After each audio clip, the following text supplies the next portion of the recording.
Oi, pessoal, aqui é a professora Gislaine e vamos para mais uma aula de língua portuguesa. Hoje nós estudaremos aqui no canal a gramática, dois termos, aposto e vocativo. Não são termos tão complicados quanto uma concordância verbal, a crase, mas termos também muito importantes. Ambos são totalmente diferentes um dos outros, então é importante saber diferenciá-los para que vocês consigam ter uma boa produção textual e sigam bem aí nos vestibulares, no Enem. E não se esqueçam, hein? Quem ainda não se inscreveu aqui no canal, aproveita, se inscreve, dá um like, curte o vídeo, compartilha com os colegas e foca sempre na língua portuguesa. Vamos lá, pessoal, para a nossa aula. Bom, então, aula de hoje, os nossos termos serão aposto e vocativo. O aposto, vamos começar por ele. Então, o aposto é um termo que vai explicar, vai desenvolver, identificar ou resumir outro termo da oração. Então, ele tem vários usos e para isso nós vamos saber diferenciar todos os tipos existentes de aposto, tá certo? Então, independente da função sintática que ele exerça, ele vai estar sempre resumindo, explicando, desenvolvendo ou identificando outro termo. Então, atenção, o aposto ele não pode ser formado por adjetivo. Então, apenas por substantivo ou por algum pronome substantivo que exerce função de substantivo, tá? Porque se ele for formado por adjetivo, já vai virar um predicativo do sujeito. Então, olha só o exemplo. Santos Dumont, o pai da aviação, foi um inventor genial. A expressão pai da aviação, ela é um aposto aí que está exercendo a função de explicar quem foi Santos Dumont. Então, Santos Dumont, ele foi pai da aviação, tá? Agora, se eu falar Santos Dumont e ali colocar entre vírgulas dedicado e esplendoroso, se eu utilizar dois adjetivos, ele vai se transformar no meu predicativo do sujeito. Então, muito cuidado. No aposto, eu só tenho substantivo ou pronomes substantivos, ok? Bom, tipos de aposto. Conforme as gramáticas, nós temos várias classificações, né? 4, 6. Eu vou colocar aqui para vocês os 8 tipos possíveis de aposto. Começando pelo aposto explicativo. Então, o próprio nome já diz, ele explica um termo ao qual ele se refere. Então, olha só um exemplo. Dom João VI, rei de Portugal, nasceu em 13 de maio de 1767. Então, o termo em negrito, rei de Portugal, está explicando quem é o Dom João VI. Então, é o meu aposto explicativo. O aposto, então, gente, ele tem a função de explicar o termo Dom João VI, ok? Segundo tipo, o aposto enumerativo. Vou fazer enumerações, desdobramentos, né? Mostrando alguns elementos contidos em um só termo. Vamos para o nosso exemplo. Elas só queriam isto: respeito, reconhecimento e dignidade. Então, ali em negrito, eu tenho o meu aposto. Então, nessa oração, o aposto ali, contido por 3 palavras, ele vai enumerando, né, sobre o termo isto. Tudo bem? Terceiro tipo, o aposto resumidor, que vai resumir com um só termo uma série de elementos que serão citados na oração. Vamos ver o exemplo. Escritores, pintores e escultores, todos são artistas e representam a realidade. Então, aí o termo todos resume todos os elementos que foram citados anteriormente, tá certo? Então, aqui já citei 3 tipos de aposto para vocês. Vamos para o quarto tipo. Aposto comparativo. Então, eu vou fazer uma comparação implícita, né, não direta, sobre o meu termo. Crianças, pássaros selvagens nunca deixam de surpreender. Então, aí em negrito esse meu termo de aposto, né, comparando as crianças aos pássaros selvagens. Então, estão prestando atenção que a maioria dos exemplos coloca o meu aposto entre vírgulas para explicar, exemplificar, comparar. Quinto tipo, o aposto distributivo, que vai distribuir funções, objetos, ideias, qualificações e outros elementos. Exemplo, peguei 2 pães, um para você e o outro para o seu pai. Então, olha aqui. Aqui o aposto ele veio depois de 2 pontos, tá? Com base nesse aposto, um para você e para o outro, nós observamos aí que os 2 pães eles serão distribuídos entre o filho e o pai.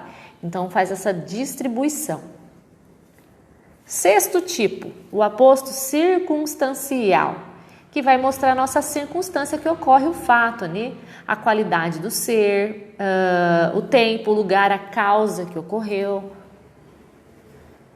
Exemplo, em criança, a sua vida passava mais devagar.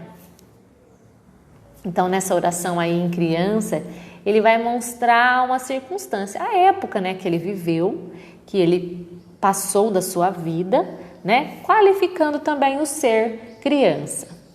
Tudo bem? 6 tipos. Vamos para o 7º tipo de aposto. Aposto de especificação. Então, ele vai especificar o termo, caracterizar, né, um termo genérico. Minha irmã Carolina. Então, nessa frase aqui, o aposto Carolina, ele especifica qual irmã que o enunciador está referindo. Então, provavelmente, essa pessoa tem outros irmãos, então especifica Carolina. E, por último, nós temos o aposto da oração, que o próprio nome diz, é da oração. Então, é um comentário sobre algum fato que foi expresso na oração ou na palavra, sintetizando toda essa oração que é citada. Vamos ver um exemplo. Antes da palestra, sentiu as pernas tremerem, indício do seu nervosismo. Então, aí, gente, em negrito, ele mostra e faz um comentário, né, das pernas. Elas tremeram, então por isso que eu fiquei nervoso, eu já estava nervoso. Então esse comentário aí da nossa oração sintetiza ali o sentir as pernas tremerem antes da palestra, tá? Então meu aposto da oração. Tudo bem, gente? Lembrando que o aposto, ele tem sempre uma relação com um substantivo ou com um pronome, tá? Geralmente ele vem entre vírgulas, pode vir após de 2 pontos, tá? Então, vai sempre especificar, explicar algum termo. Então, não pode ser composto de adjetivo. Tudo bem? Ou ainda, nós temos aqui outro exemplo. Podia estudar à noite, o que não o impedia de trabalhar. Então, essa é uma das exceções, tá? Então, aqui o aposto o é uma palavra que vai sintetizar, resumir a oração.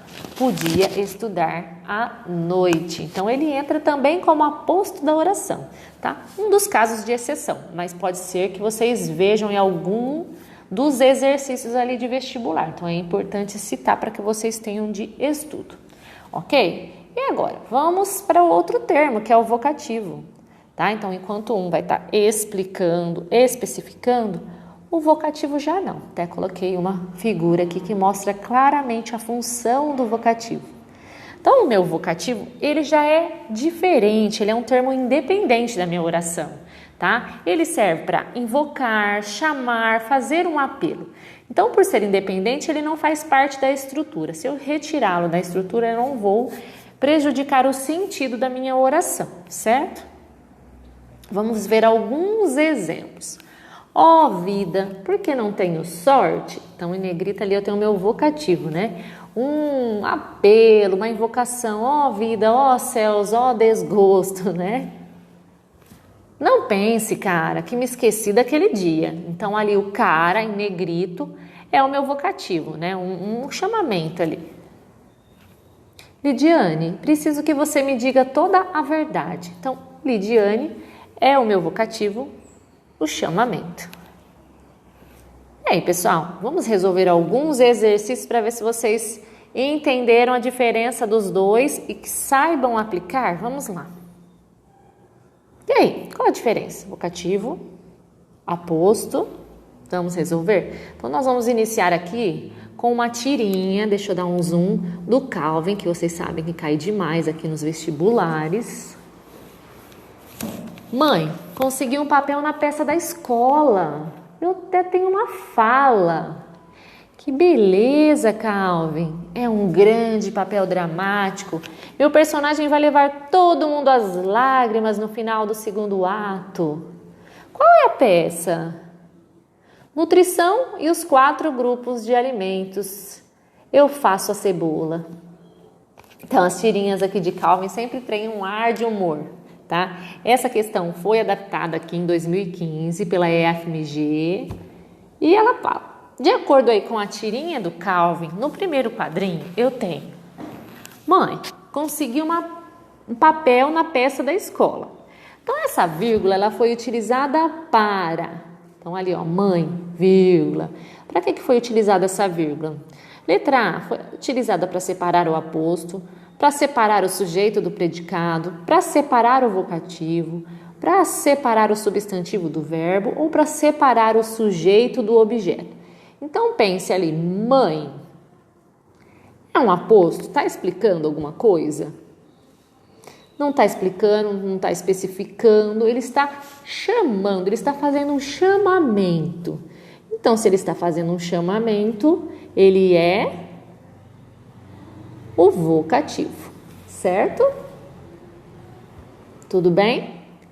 Prontos para o próximo exercício?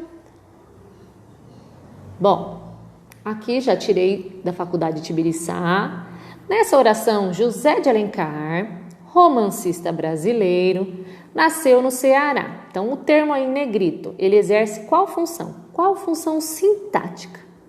Função de aposto? Função de vocativo? Função de predicativo do objeto? Função de complemento nominal? Ou nenhuma das anteriores? Então, pensem bem. José de Alencar, romancista brasileiro, nasceu no Ceará.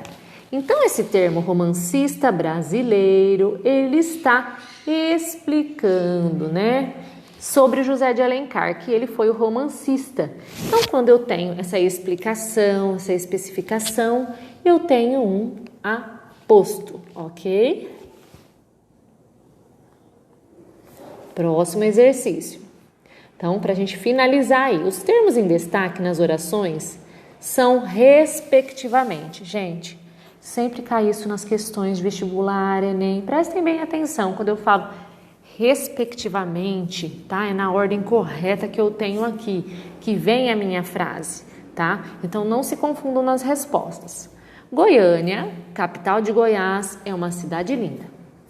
Crianças, venham almoçar. Então, nós temos aí 2 termos grifados, tá? Então, o que eles são? Vocativo e vocativo, então, respectivamente, da primeira e da segunda frase. Aposto e aposto, vocativo e aposto, ou aposto e vocativo. Então, pessoal, vamos analisar frase a frase. Na primeira frase, Goiânia, capital de Goiás, é uma cidade linda, exatamente igual ao exercício anterior.